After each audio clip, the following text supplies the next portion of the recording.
I have grown up watching quarterbacks by the names of Warren Moon, Damon Allen. Tracy Ham used to drive me absolutely nuts. Um, I'm trying to think of other scrambling quarterbacks. Um, Brandon Bridge, for another, has mobility and is able to move. Um, I understand right now when. Oh, Mike Riley is another one that loves to move. I understand that right now in the CFL,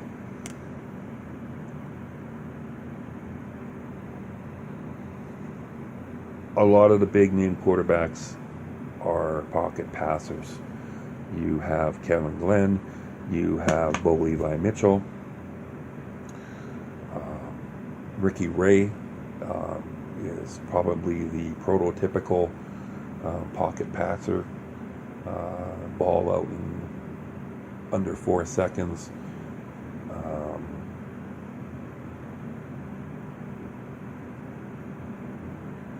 I'm not exactly 100% sure what you classify Darian Durant as. Um, Matt Nichols and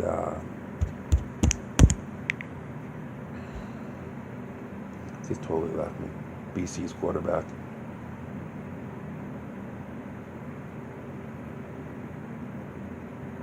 And it's not Lule.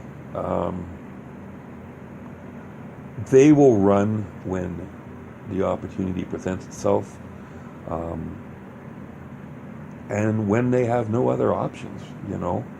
Um, yes, sometimes they'll throw the ball away, um, but they will also take off if it is absolutely needed by their team.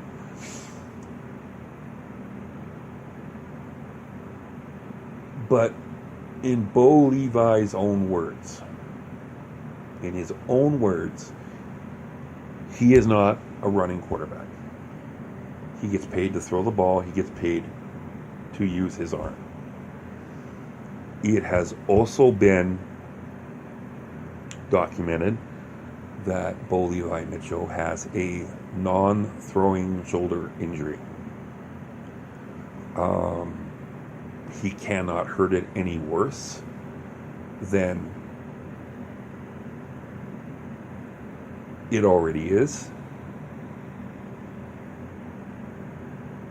And it's funny when you're talking about a quarterback for a 13-2-1 team, okay?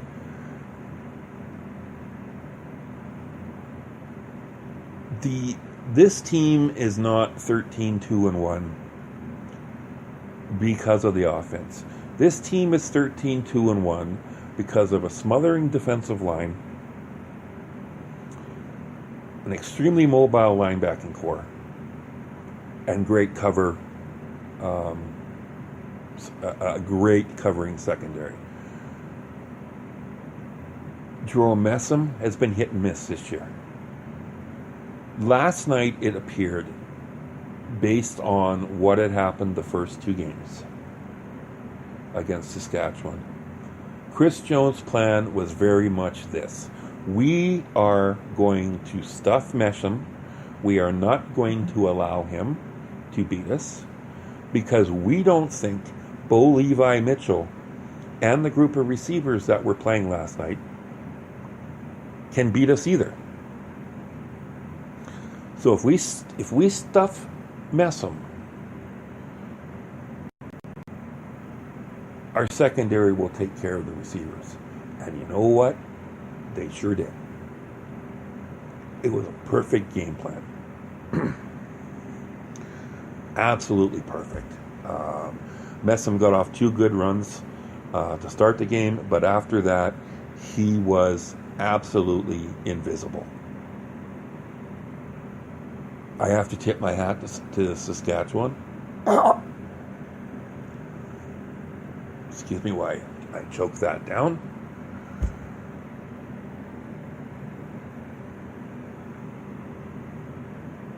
I'm not sure who has the best defense anymore, But since the start of the year, I will say this, Saskatchewan has the most improved.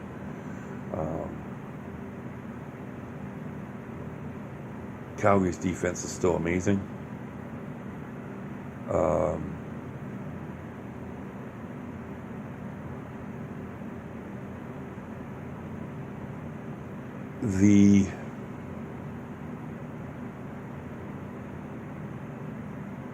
Forgive me, I'm trying to remember. I guess I'll just say it like this. The interception that was returned down to the Calgary 3 last night. Nobody on that team, on that defense, gave up. They tried and tried and tried to stop Saskatchewan and Vernon Adams from scoring. They did everything they could.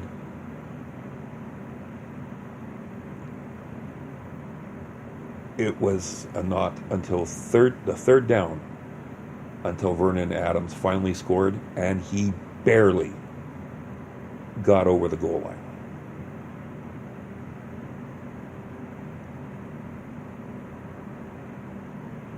Calgary's defense last night came to play.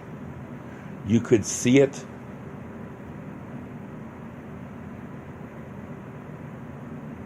You could see it when Kevin Glenn was in the game.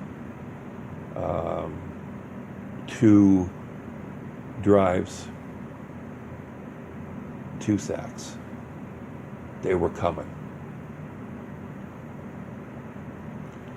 But then you get a guy like Brandon Bridge who comes in, who's mobile, causes other issues, other problems for the defense. And the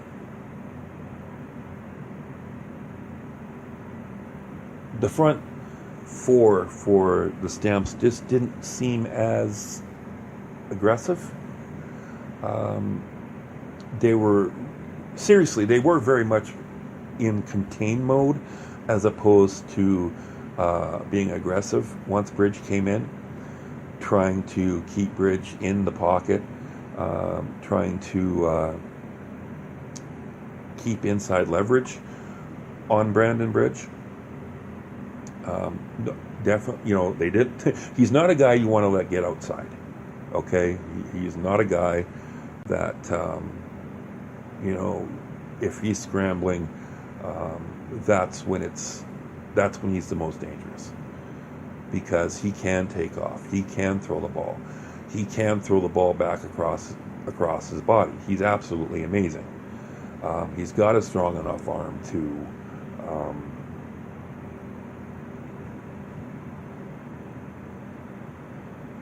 make all the throws, even when he's moving, even when he's in motion. And I don't know how many times I can describe movement for everyone, but anyway, so that is what you've seen the defense doing there last night for Calgary. They were very much in contain mode. You could see it when Saskatchewan was running the read options. They were very much focusing on Brandon Bridge and making him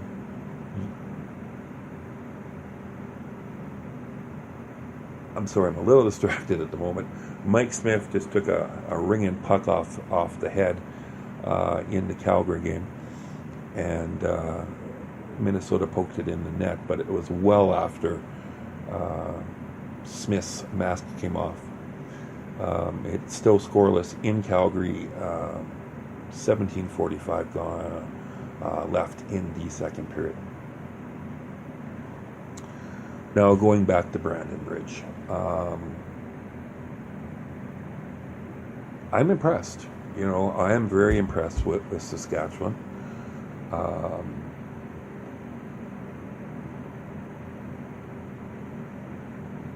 Green is, of course, not my favorite color, but I like it more with white as opposed to green and gold.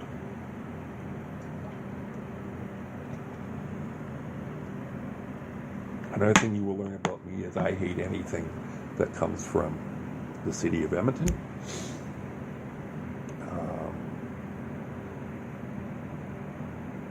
I would probably boo I'd probably boo an Adams hockey game between that involved an Edmonton team. Doesn't that sound sad? I would boo an Adams game that involved an Edmonton team. I would boo that team. I hate Edmonton. I can't even I can't even attempt to disguise my hatred. Saskatchewan, you know what?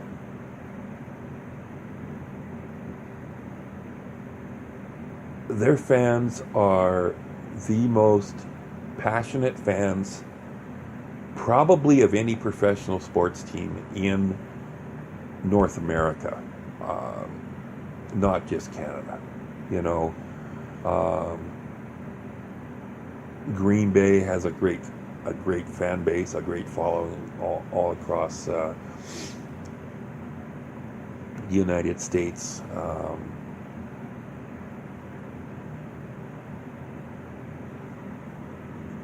Dallas, of course, is America's team. There is a great deal of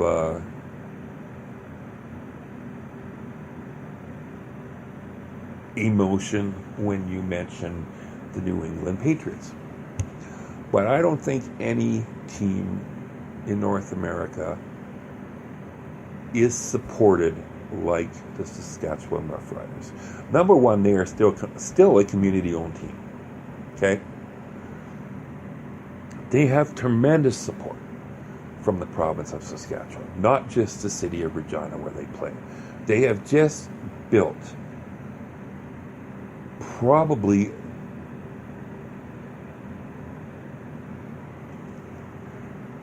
it's hard for me to say. They've probably just built the state-of-the-art football stadium, most state-of-the-art, most technologically advanced stadium in North America. It has been toured by stadium construction companies from the United States to see how they've done what they've done. I have been told by a Saskatchewan fan, I have not experienced this,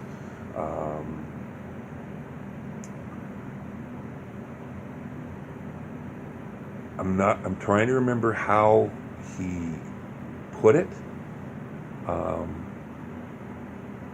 but the beer lines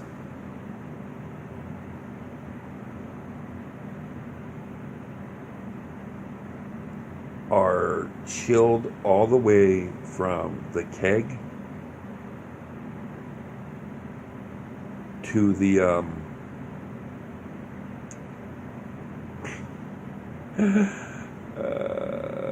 I'll call it a faucet. I know it's something else. Somebody is just going to absolutely jump all over that, and they're going to be like, "You're an idiot." Yeah, I totally agree.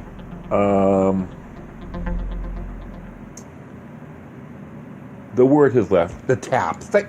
You think I could remember a 3-letter word? Tap? Wow. All the way to the tap. Okay.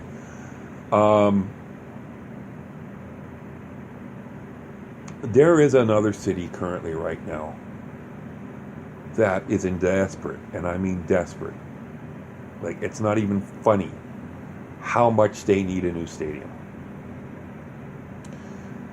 They are the winningest team of probably the last 15 years. People would go and love this team and watch this team and have no problems. They'd have no problem selling out their stadium. But their football stadium is a relic. It is out.